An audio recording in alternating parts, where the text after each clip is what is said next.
¿Cómo están? Les damos la bienvenida a un nuevo noticiero del canal de televisión del Poder Judicial. La invitación es a que revisemos las principales informaciones ocurridas esta semana. Comenzamos con titulares. Con una demanda civil, grupos de vecinos afectados por contaminación pueden pedir indemnización de daños. Castigos civiles y penales se pueden recibir quienes arriendan juegos para niños y no cumplan con medidas de seguridad adecuadas.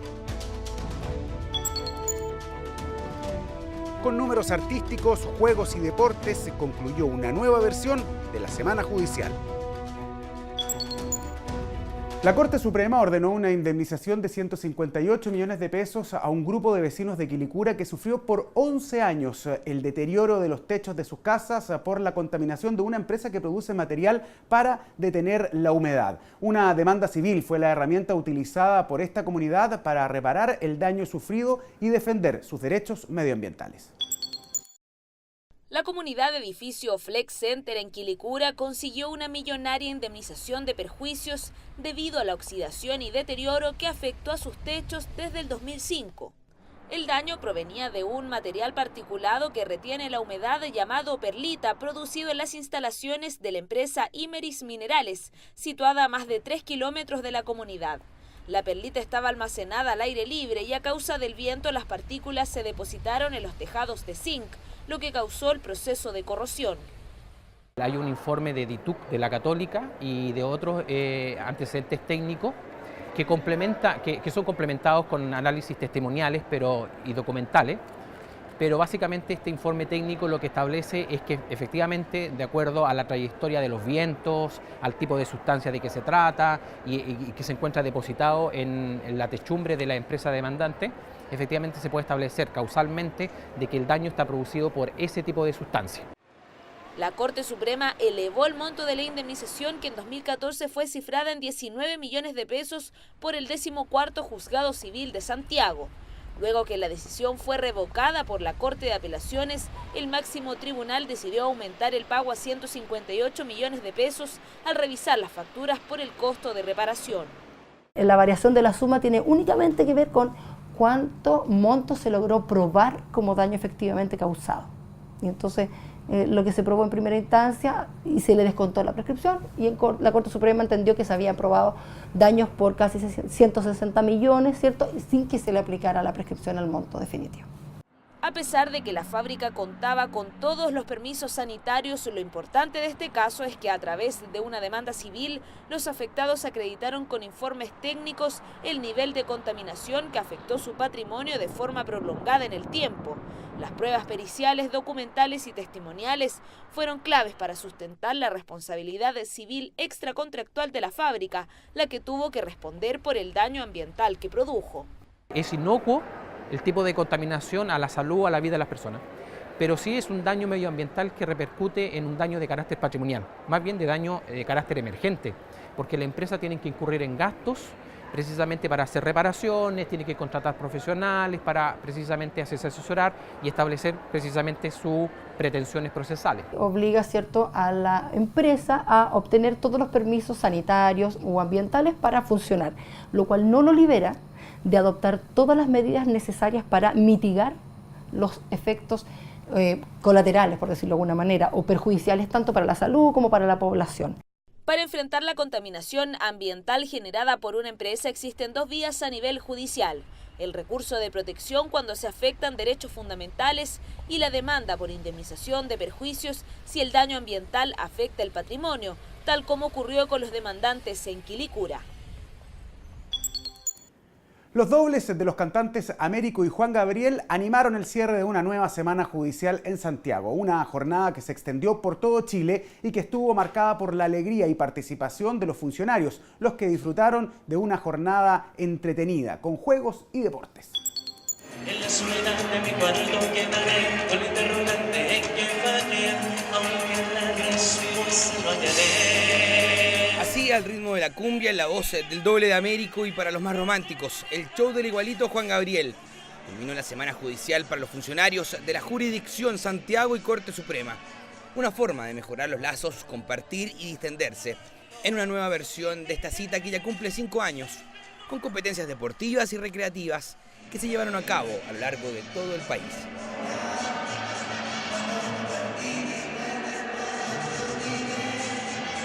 Aquí hay un campeonato de tenis de mesa, están jugando 4 equipos de fútbol, de mujeres y de hombres, hay taca-taca, y ahora, como ustedes ven, está Américo, que lo trajimos, el doble de Américo, para que la gente se entretuviera un ratito.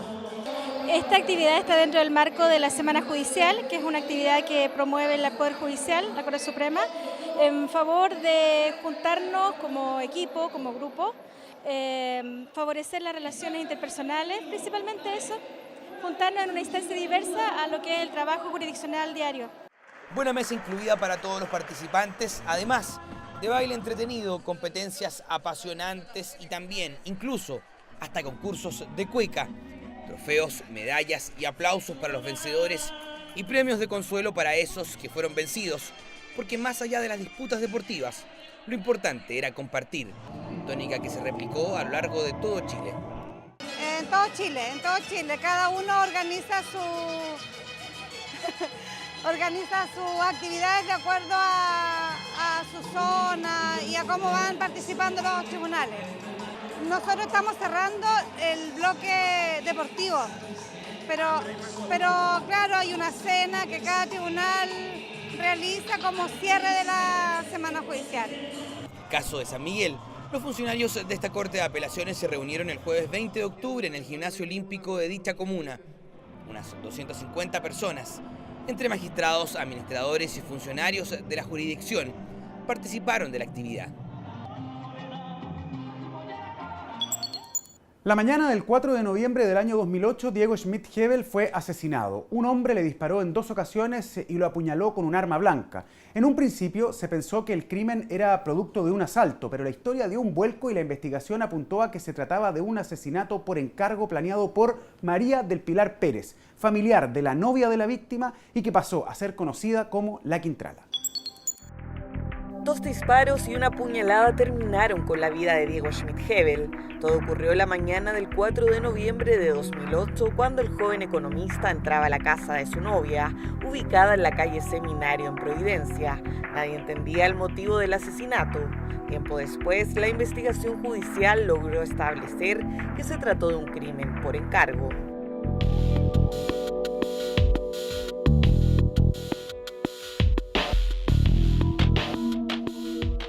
Comienzo, la familia Schmidt-Hebel y la PDI creyeron que el asesinato era producto de un asalto, pero pasaron los días y el caso tuvo un vuelco inesperado.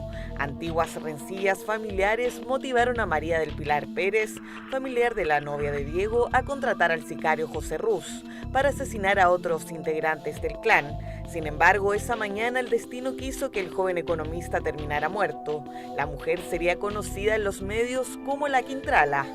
En este caso, lo interesante es que si uno piensa en la condena de la sentenciada en este caso, ella no fue la autora material del homicidio o de la muerte de Diego Schmidt. Exacto. Y sin embargo, igualmente fue condenada por ese delito. El juicio por este caso es uno de los más extensos desde el inicio de la reforma procesal penal. El 26 de febrero de 2011, María del Pilar Pérez y el sicario José Ruz ingresaron esposados a la sala de audiencia y fueron sentenciados en primera instancia a 60 años de cárcel. Ella por su calidad de autor intelectual y él por autor material del asesinato de Diego Schmidt-Hebel. En mayo del mismo año, la Corte Suprema rechazó la solicitud de nulidad del juicio de María del Pilar Pérez y su sicario José Ruz, ratificando la sentencia. Estamos hablando al final del último hecho, que es el robo con homicidio, que se ejecuta en la casa de la hermana de la acusada. En ese sentido, la preparación es lo que finalmente lo que determinó, así lo entiendo yo por lo menos, es porque se le atribuye participación o intervención en el homicidio. Son sujetos que desde el punto de vista penal son plenamente imputables porque tienen la capacidad para distinguir entre el bien y el mal. Una capacidad intelectual valorativa que ellos después no les importa, por decirlo de alguna forma, pero tienen esa capacidad y también tienen la capacidad que habiendo logrado distinguir entre el bien y el mal, son capaces también de dominar su propia conducta. María del Pilar Pérez había ofrecido 30 millones por matar a más de un integrante de su familia. Esa mañana de noviembre, la primera en ser emboscada fue la novia de Diego Schmidt-Hebel. Al percatarse, el economista la defendió, recibiendo las heridas que le provocarían la muerte horas después en la posta central. María del Pilar Pérez fue detenida luego que intentara suicidarse. Y en ese sentido hay ciertas características de personalidad en los homicidas, en los asesinos seriales, que se tienden a repetir, tienden a darse con mayor frecuencia y que de alguna manera nos explican el cómo un sujeto puede llegar a hacer algo que a ojos nuestros y de cualquier persona normal es algo totalmente extraño. A 8 años del asesinato de Diego Schmidt-Hebel, José Ruz continúa cumpliendo su condena de por vida en el recinto penitenciario Colina 1. María del Pilar Pérez la cumple en un centro penitenciario femenino y hasta la actualidad asegura ser inocente de la muerte de Schmidt-Hebel.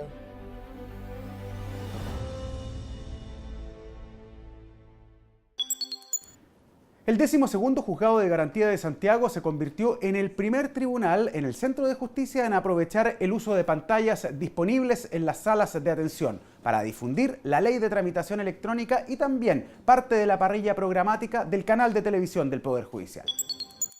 El 18 de diciembre próximo entrará en vigencia la Ley de Tramitación Electrónica en Santiago, San Miguel, Valparaíso y Concepción.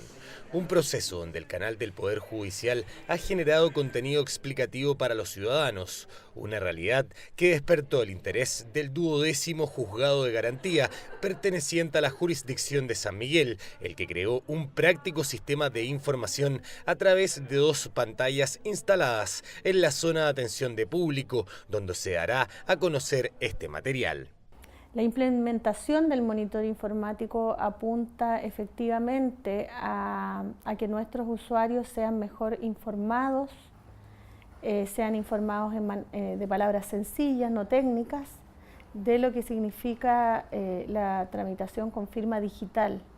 Diariamente este tribunal atiende entre 50 y 70 usuarios, lo que significa tramitar más de 7.500 causas al año. Bajo esta lógica, los funcionarios y jueces están conscientes de lo necesario que es instruir a los intervinientes y por esto decidieron entregar una alternativa distinta, donde los contenidos del canal del Poder Judicial serán clave para entender de mejor manera el proceso de ley de tramitación electrónica.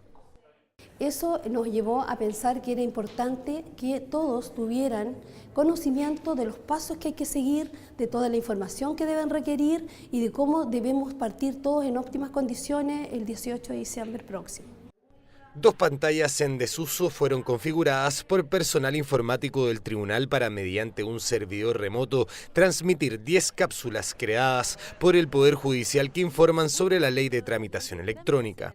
2 pantallas distintas, la parte de ingeniería la hizo el informático y la idea es que ellos vayan en forma didáctica aprendiendo algo nuevo. El mundo en que hoy vivimos es un mundo donde las pantallas han empoderado a nuestra sociedad. Entonces, evidentemente, una pantalla en un tribunal es un elemento cuantitativo y cualitativo para utilizar. Cuando la nueva ley de tramitación electrónica finalice su periodo de implementación y sea conocida por todos los usuarios, las pantallas transmitirán contenidos ciudadanos y educativos ligados al canal del Poder Judicial. Mercados informales como el de la producción de cumpleaños infantiles, que incluye entre otros el arriendo de juegos inflables, pueden ser sujetos de persecución civil y penal en caso de accidentes. Así ocurrió con el dueño y el operador de una de estas entretenciones en las que se accidentaron 7 niños. Es normal que para la realización de eventos, tanto familiares como en empresas o instituciones educacionales, se contraten servicios de comida, iluminación, audio y si hay niños de entretención. Los prestadores de estos servicios, especialmente los dedicados a las fiestas infantiles, muchas veces funcionan de manera informal y en algunos casos no cuentan con personal idóneo o medidas de seguridad. En un colegio de Pica, 7 niños resultaron heridos al volcarse uno de los juegos inflables arrendados preparados para una celebración escolar. Tanto el dueño como el operador de la estructura fueron formalizados por cuasi delito de lesiones graves.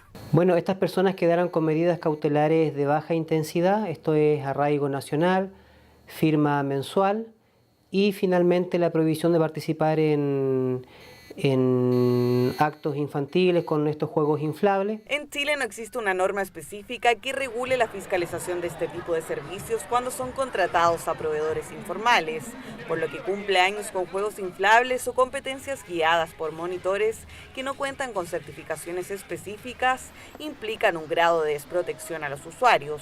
Sin embargo, este tipo de empresas sí tienen una responsabilidad penal en caso que provoquen daños y una civil para repararlos. La sede penal tiene por objeto, es decir, castigar al culpable y va a asignar las penas establecidas en la ley en este sentido y actúa en base a un ilícito que está típico, es decir, que está determinado específicamente en la ley. La sede civil lo que se persigue no es al final que tenga una reclusión, etc. Lo que se persigue con estas normas que yo acabo de citar, que son las normas que se refieren delito y cuasilito, en definitiva las normas que se refieren a la responsabilidad civil, porque hay otras que responsabilidad civil y contractual, es reparar el daño. Tiene que indagarse por el Ministerio Público las circunstancias fácticas en las cuales se produjo el accidente. Si efectivamente hubo una negligencia por parte de las personas que fueron imputadas, o bien si fue un mero accidente producto de el volcamiento repentino de los juegos inflables. En realidad esto es materia de investigación y el Ministerio Público, una vez que cuente con todos los antecedentes, va a determinar los pasos a seguir. El artículo 2314 del Código Civil ordena que quien haya cometido un delito o cuasi delito que ha provocado daño a otro es obligado a pagar una indemnización, además del castigo penal que le impongan las leyes por el acto cometido. En casos como el que ocurrió con el juego inflable que dejó heridos en Pica u otro accidente, puede existir más de un responsable civil que tenga que reparar los daños causados. En materia de delitos y cuasi delitos, dentro de la responsabilidad civil, por cierto, el dueño de los juegos tiene una responsabilidad, pero también la tiene dueño, o sea, la tiene y en realidad podría tenerla en el contexto que esto se desarrolla de un colegio y que el Código Civil establece expresamente que los directores de colegio, los sostenedores de colegio tienen responsabilidad en lo que ocurra al interior de estos establecimientos. En los últimos 4 años, los accidentes provocados por los juegos inflables superan los 60. Un ejemplo de lo importante que es que los padres verifiquen la seguridad de los servicios que contratan para actividades que buscan entretener a los niños. La ley sobre el expendio y consumo de bebidas alcohólicas que actualmente está vigente en nuestro país regula la venta de este producto y establece penas y multas a quienes la infrinjan. Sin embargo, la historia legal del alcohol en Chile ha marcado el inicio de los impuestos y también problemas de carácter social por delitos asociados al consumo de alcohol. En los primeros años de la República, la venta, producción y consumo de alcohol estuvo regulada por el régimen que venía desde la colonia, donde los municipios eran los encargados de imponer impuestos y otorgar patentes. Hay una preocupación también de parte ya no de las autoridades municipales, sino de las autoridades coloniales en general, precisamente en lo mismo, en controlar la venta de alcohol, porque se considera que si bien es un vicio que se ha arraigado tanto en la sociedad que no se puede llegar y cortar de raíz. La primera regulación ligada al alcohol nace en 1892, cuando el gobierno central buscó un criterio único a las patentes que cobraban las municipalidades. 10 años más tarde, el Estado impuso un impuesto específico para el alcohol, un tributo que más adelante evolucionaría en otros creados por el Servicio de Impuestos Internos. Medidas que apuntaban a mejorar las arcas fiscales, pero que no contemplaban regulaciones para un problema que traería consecuencias graves para la sociedad. Hacia principios del siglo XX, las tasas de alcoholismo, especialmente alcoholismo masculino, que son los datos más duros que existen, era rampante y se había convertido en una epidemia, no solamente porque afectaba a personas adultas, sino que el alcoholismo infantil también era bastante grande, en niños de 8, 9, 10, 11 años, y por lo tanto eso también lo que hacía era mutilar una generación completa. El alcoholismo generaba delincuencia en el Chile de principios del siglo XX. Según el Instituto de Criminología, hacia 1951 el 54% de los homicidios se cometían bajo influencia del alcohol y en un 71% en casos de violaciones. Una realidad que detonó en otra corriente de regulaciones que apuntaban a controlar el consumo.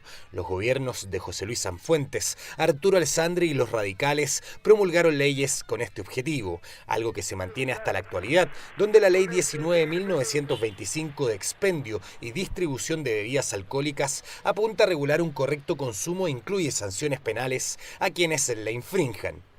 Hay una serie de sanciones y dentro de las más importantes, las que afectan, ¿no es cierto?, a un trabajador, a un dueño o administrador de un local cuando se produce la venta, ¿no es cierto?, la distribución, o muchas veces se incita a los menores al consumo de alcohol.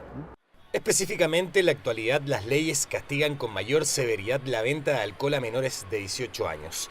Las multas pueden ir desde las 3 hasta las 20 UTM, con penas privativas de libertad de hasta 60 días para quienes se provean de alcohol a niños, niñas y adolescentes. Estas conductas que yo le acabo de señalar, particularmente la venta de alcohol a los menores, genera como consecuencia la comisión de ilícito, o bien no necesariamente eso, pero pone en riesgo a los menores producto de la ingesta de alcohol. Yo creo que para efectos de las penas en esta ley debiese considerarse dicha temática, dicho aspecto, digamos, que a mi juicio parece que se deja de lado. En ese sentido es bastante llamativo aquello. Para los expertos, estas legislaciones aún son débiles y no combaten de manera efectiva la realidad que reflejan los estudios. Según la Organización de la Salud, Chile es el país que más consume alcohol de Latinoamérica, mientras que el Servicio Nacional para la Prevención y Rehabilitación del Consumo de Drogas y Alcohol estima que el 16% de los alumnos de octavo básico ha bebido alcohol durante el último mes, cifra que alcanza un 51% en los estudiantes de cuarto medio. Ministros, jueces, profesionales y funcionarios de la jurisdicción de Antofagasta disfrutaron en familia de una jornada recreativa organizada en el marco de la Semana Judicial 2016. Esto y más en el bloque de contingencia. El Departamento de Bienestar del Poder Judicial premió la excelencia estudiantil de los socios y sus hijos. Este año, 16 funcionarios que estudian y trabajan recibieron el premio al rendimiento estudiantil, que además del reconocimiento por su esfuerzo, consiste en un estímulo económico. Además, 22 hijos de funcionarios fueron premiados por sus buenos resultados académicos. Nosotros queremos que todos nuestros asociados tengan muy buena calidad de vida. Y qué más lindo y más importante que reconocer a todos los que obtienen un logro en sus estudios. Sabemos que a veces con mucho sacrificio, con mucha disciplina. Este premio es otorgado cada año por el Comité de Premios establecido por el Consejo Administrativo del Departamento de Bienestar del Poder Judicial. Con una jornada que contó con la participación de funcionarios y sus hijos, sobrinos y nietos, la jurisdicción de Antofagasta celebró una nueva versión de la Semana Judicial. La actividad contó con los bailes del personaje de la película La Máscara y también la presencia de los Minions. Todos animaron las distintas competencias por alianzas, donde los funcionarios del Poder Judicial se dividieron según la materia que les corresponde. La música acompañó los bailes de los asistentes, los que pudieron disfrutar de la instancia que busca estrechar lazos entre los compañeros de labores fuera de la rutina diaria. El ministro de la Corte Suprema, Héctor Carriño, y el director de la Corporación Administrativa, Ricardo Guzmán, recibieron el premio entregado al Poder Judicial por el diario El Pulso y JAP Sustentabilidad. El galardón Política Sustentable de una entidad pública reconoció el esfuerzo del Poder Judicial en la construcción de tribunales y edificios sustentables a lo largo del país, además de otras iniciativas que apuntan en el mismo sentido. Esta es la cuarta vez que se entrega este premio y la primera en que participa este poder del Estado. Lo primero que quiero señalar que es un orgullo evidentemente para el Poder Judicial y la Corporación Administrativa haber recibido este premio. Ahora también tengo que decir de que no es una casualidad, o sea, el Consejo Superior de la Corporación ha instado que todas nuestras construcciones sean sustentables. Nosotros tenemos un plan de inversión, uno de los más grandes del sector público, y la primera premisa que ha puesto ya es que sean lugares que sean totalmente inclusivos, que sean sustentables. El Poder Judicial está impulsando el Plan Estratégico 2015-2020, el que pretende construir más de 20 tribunales y edificios sustentables a lo largo del país. Según la legislación chilena, el fiscal tiene la facultad de agrupar o separar la investigación de los delitos. Esta medida se justifica por dos razones: para proteger el derecho a defensa de los imputados y para no producir las pruebas más de una vez, es decir, economizar los recursos.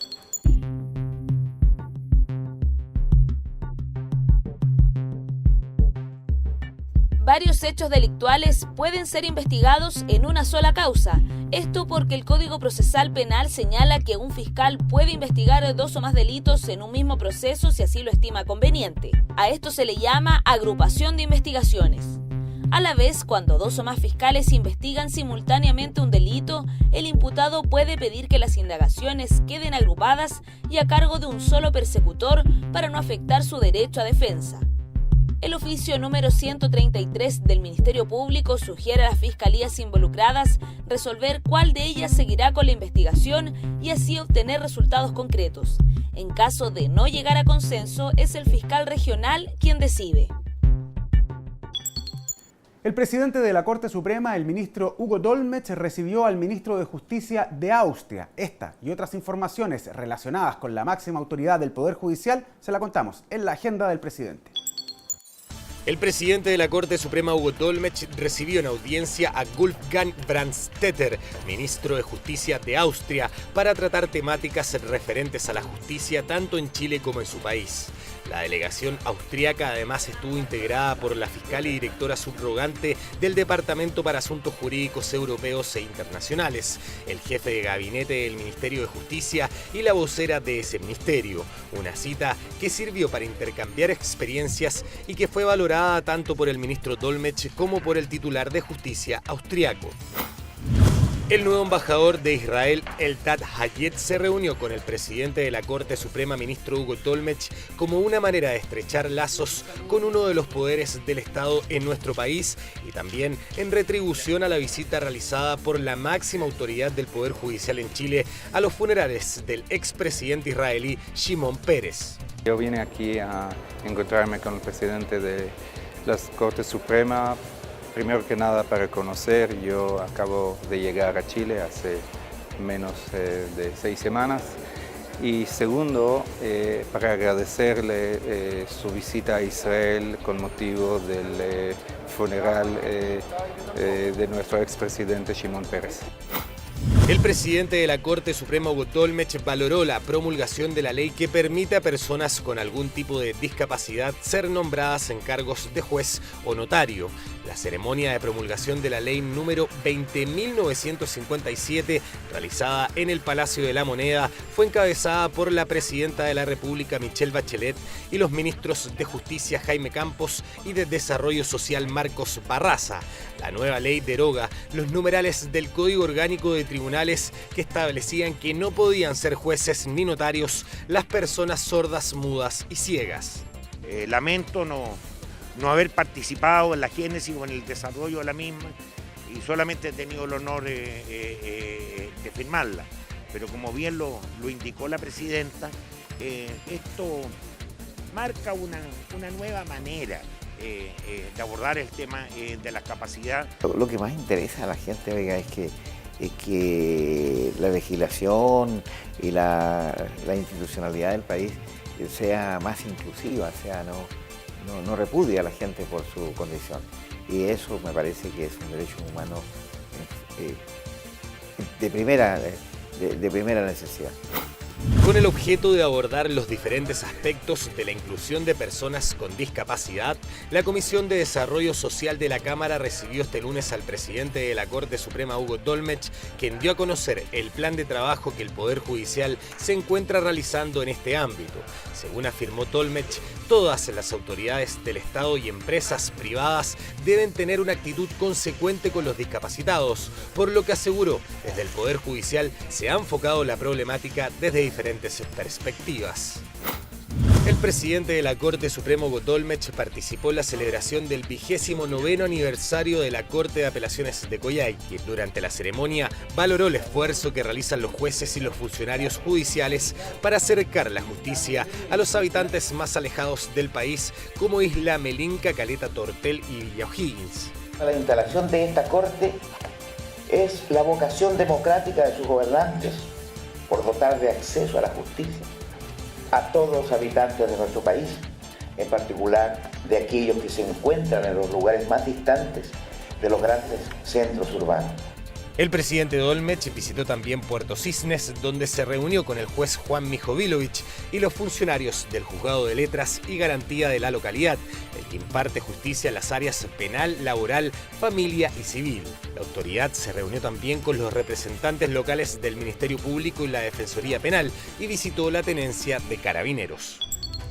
Y hasta acá la revisión de las noticias de esta edición del noticiero del canal del Poder Judicial. Nos despedimos dejándolos invitados a que nos comuniquemos por las diferentes plataformas digitales y que además visiten nuestro sitio web www.poderjudicialtv.cl. Que estén muy bien.